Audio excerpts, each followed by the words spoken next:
Properties of molecular structures.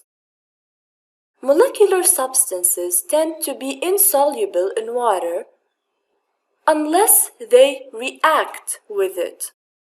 This means that molecular substances do not dissolve in water unless they react with water molecules.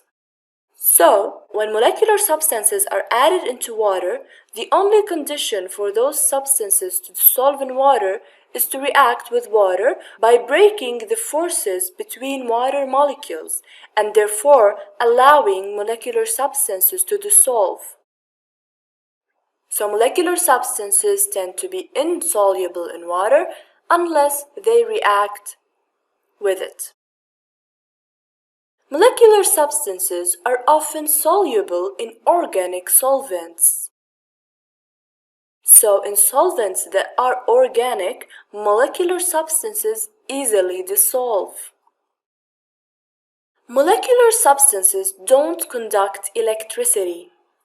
This means that electricity cannot flow through a molecular substance. This is because molecular substances have no charge and no free electrons in order to conduct electricity. So those are three properties of molecular substances.